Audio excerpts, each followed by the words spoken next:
रायपुर पश्चिम पूर्व विधायक विकास उपाध्याय ने बताया कि पश्चिम विधानसभा क्षेत्र की कोटा निवासी एक 19 वर्षीय युवती जिसकी संदिग्ध हत्या करने के पश्चात दरिंदों द्वारा शव को कमल विहार की झाड़ियों में फेंक दिया गया था, उसे इंसाफ दिलाने आज अमानाका स्थित पम. रविशंकर शुक्ल यूनिवर्सिटी गेट के पास एक दिवसीय धरना प्रदर्शन कर छत्तीसगढ़ भारतीय जनता पार्टी की सरकार का विरोध किया गया, जहां क्षेत्र की महिलाएं कोटा, कुकुरबिड़ा, मोहबा बाजार निवासी सहित कांग्रेसजनों ने सरकार के विरोध में चक्का जाम भी किया.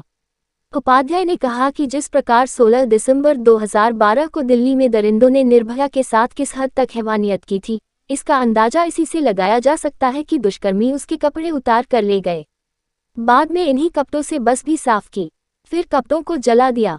इतना ही नहीं, दोषी निर्भया और उसके दोस्त का सारा सामान भी लूट ले गए थे. कुछ सामान बिहार के औरंगाबाद से मिला तो कुछ राजस्थान के करौली के गांव से. इसके अलावा दुष्कर्मी दिल्ली की जिस झुग्गी में रहते थे, उस रविदास कैंप से भी कई चीजें पुलिस ने बरामद की थी. ठीक उसी प्रकार विगत दिनों दरिंदों ने क्षेत्र की बेटी से दरिंदगी कर उसकी हत्या कर दी. इतना ही नहीं, हत्या के पश्चात डेड बॉडी को निवास क्षेत्र से बहुत दूर कमल विहार की झाड़ियों में ले जाकर भी फेंका.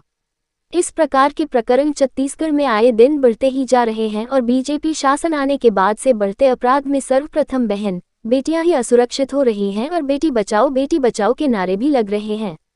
उपाध्याय ने बीजेपी की साया सरकार पर निशाना साधते हुए कहा है कि वे यदि छत्तीसगढ़ महतारी का सम्मान एवं छत्तीसगढ़ की बहन बेटियों की सुरक्षा नहीं कर पा रहे हैं तो मुख्यमंत्री पद से इस्तीफा दे दें. पूर्व विधायक विकास उपाध्याय घटना की सूचना मिलते ही सर्वप्रथम मृतका के परिजनों से मुलाकात किए तथा इस पूरे प्रकरण को निर्भया कांड भी बताया. उन्होंने कहा कि विगत दिनों कमल विहार क्षेत्र में झाड़ियों के बीच एक युवती का शव मिला था, जिसकी गला घोंटकर हत्या का खुलासा हुआ है और हत्या से पहले रेप की भी आशंका जताई गई थी. अभी तक पीएम रिपोर्ट नहीं आया और न ही भारतीय जनता पार्टी की सरकार इस प्रकार की हत्याओं पर गंभीर है, जिस कारण उन्होंने मृतका के परिजनों के साथ साथ क्षेत्रवासियों की उपस्थिति में सैकड़ों कांग्रेसजनों के साथ आज एक दिवसीय धरना प्रदर्शन किया. पूर्व विधायक विकास उपाध्याय एवं कांग्रेसजनों ने मृतका युवती को न्याय दिलाने की गुहार लगाई, साथ ही मृतका के परिवार को मुआवजा प्रदान करने की भी मांग उठाई. आज धरना प्रदर्शन में मृतका के परिवारजन, पूर्व विधायक विकास उपाध्याय, शहर अध्यक्ष गिरीश दुबे, वरिष्ठ पार्षद एवं एमआईसी सदस्य श्री कुमार मेनन, ब्लॉक अध्यक्ष दाऊलाल साहू सहित बड़ी संख्या में कार्यकर्ता उपस्थित रहे.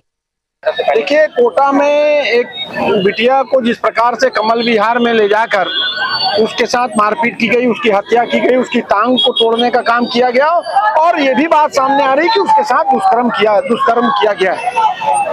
भारतीय जनता पार्टी की सरकार है, अपराध को रोकने की बात करती है, लेकिन अपराधियों के हौसले इतने कैसे बुलंद हो गए कि एक नाबालिग लड़की को ले जाकर इस प्रकार की घटना को अंजाम दिया. हमको तो ये पूरा प्रकरण निर्भया की जैसी स्थिति थी, उस प्रकार की स्थिति रायपुर राजधानी में आज हुई है. आज अपराधियों के हौसले बुलंद हो रहे हैं. अपराधी अपराध करते हैं लेकिन पुलिस का कोई डर नहीं. लड़की का पोस्टमार्टम रिपोर्ट अभी तक नहीं आया. कौन अपराधी है उनकी अभी तक कोई जांच पड़ताल नहीं हुई. कहीं कोई जांच नहीं हो रही, कोई गंभीर नहीं है.